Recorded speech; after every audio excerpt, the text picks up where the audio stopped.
legalize cannabis for Texas veterans, if not for all medical patients, including those with epilepsy. I think we could, chronic pain would be good, cancer would be good.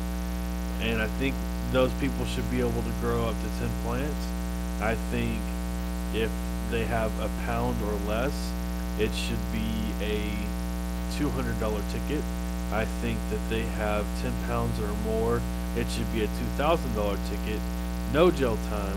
And for anybody who is not a patient who gets caught, those things just double. So double those prices, no jail time. And so what that'll do is that'll allow the industry to spread, fudge the rules a little bit, but it won't just create total chaos.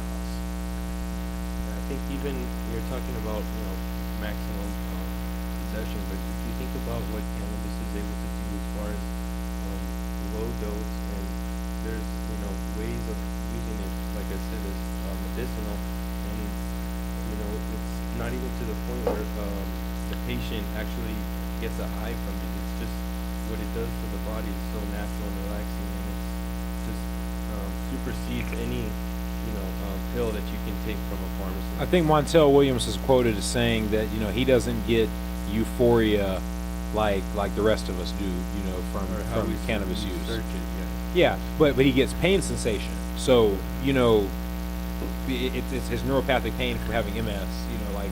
So because movement disorders are one emotional, mental, and movement disorders.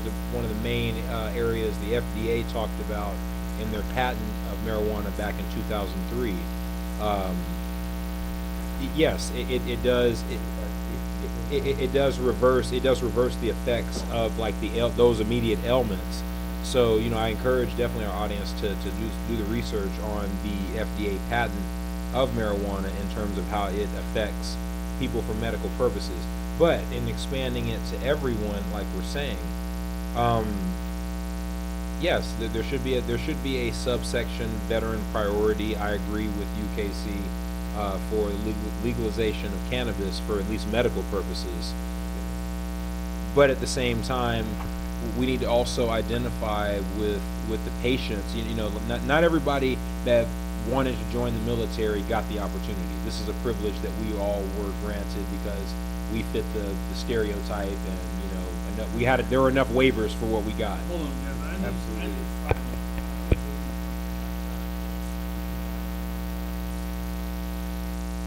Yeah, because all the different applications you have to apply for at the beginning are like no other. You're joining a structure that's just almost perfect.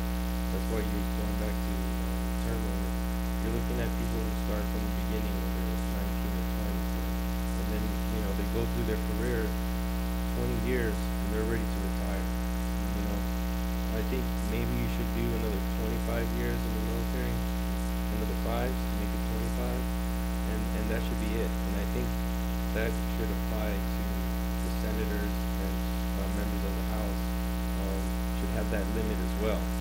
Maybe go another 10. So say 35-year career, which is fair.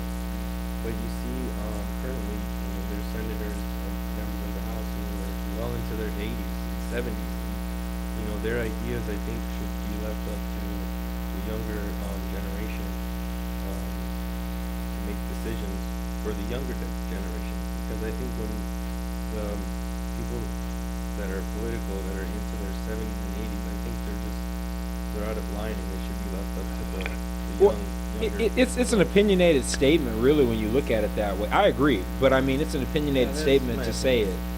I'm saying to say it as, like the old folks don't get us because we're the young generation. You know what I mean? I don't think you're wrong. I don't think you're wrong, but I mean, ultimately, to say that and then look at the government and say, well, who represents the young folk? Well, they're going to look back at us and be like, well, y'all don't vote. So yeah, and that's the most important part, is that everybody needs to get out there and actually vote. Well, and then yes, absolutely. To Raul's credit, yes, we all need to vote.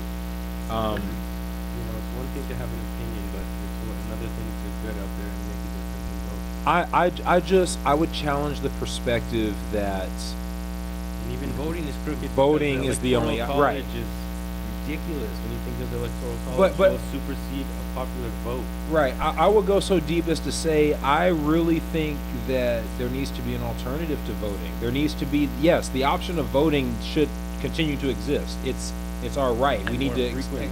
Yes. Oh yeah. I agree with How that. How much do we get to vote? What, maybe every 2 years? I think we should be voting. Well, and then there's inconsistencies because of people who go to jail, prison. People lose the right to vote, but they can still get paid by the federal government. So there's Right. inconsistencies in whose vote counts for what reason. Yeah, And because there's a big number that doesn't get to get out their vote, but yet they still pay taxes for Right. the Inconsistencies. Republicans. Yes, it's just.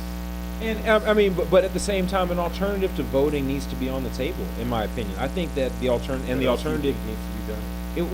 the alternative needs to, in my opinion, at the local level, there needs to be more organizing and more boycotting. We need to be attacking the businesses. This needs to be our job in the private sector to say, you know what, we can't make the government do what we want. The government is supposed to be finite and structured and disciplined. It's not supposed to have all of the Supreme Court exists for the exceptions. But I'm saying that it is supposed to be, calculated. And the private sector is where all the freedom happens, is where all the market business happens. And so where all the influence happens is where I'm getting to.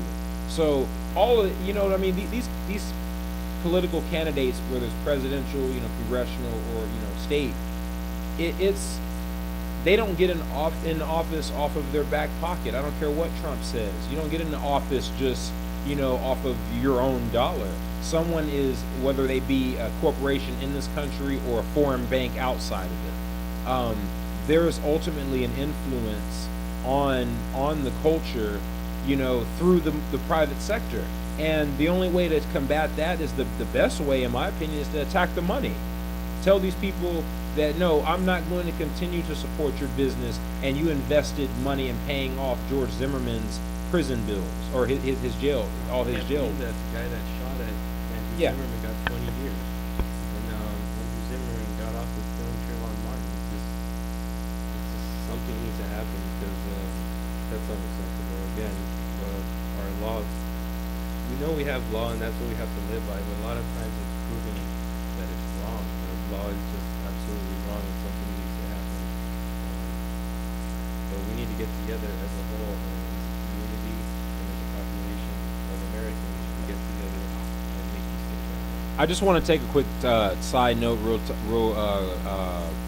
real quickly, to tell people this is Raul. And Raul, I don't think anybody can see you on camera. Can you at least wave to the camera and let them know? Okay, maybe they can see you. I wasn't sure if they could see you or not. Yeah, this is Raul. We invited him last minute, and this is our first guest on Round Table, and it's going great. I really, this is why I love the fact that I got a charger, because I love the dialogue, and I think that this is we got a good thing going here. I agree with you. Too many decisions that need to happen. We need to leave gambling. We need to. It's just about taking it. I spoke about this with the executive director of DFW Normal last night, about how you just have to take everything one day at a time. My mama told me, how do you eat an elephant one bite at a time? So the slow, consistent, victories are what we're after right now with every issue, not just marijuana. Yeah, well said. I mean, term limits, I was saying earlier that presidents should be about 35, 36 years old, 38, 40. We should elect presidents young who have served in war, who have done 8 to 10 years in Congress, who are known for their integrity. With all the spying, 34 is a little too young. Media, a little too 35, 35. With all the social media, Gmail, Google knows everything. We can literally look through people's past, and people can resonate with people's decisions, or people can go, what that person did was wrong. Maybe they did rape that person, or maybe they did experience abuse, or maybe they did have a schizophrenic or a bipolar or a manic or a depressive episode, and it disrupted their life. They were raped, They were raped by their older brother, their younger sister, their cousin. They were held at gunpoint whenever they were 16 years old and had to plead their best friend not to pull the trigger. You know, these things, their caregivers were murdered at young ages. Their parents were murdered at young ages. They found out after their parents were dead that their parents weren't actually their parents. They had assumed a new identity because they were running from the law, or they were a prisoner, or they were a felon, or they were a drug dealer, or they were a hitman, or they had some other sort of profession where you bury the past and you move on.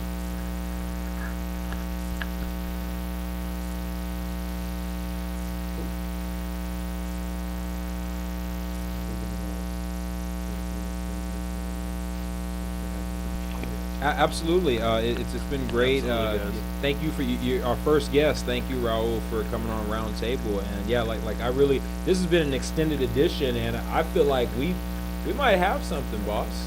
I think we got something. Hey, we might. I think we're onto something. Yeah, We're building something here. We love Raul. We're gonna get your information, and we definitely would love you to come back. You know, as a regular. And yeah, let's talk.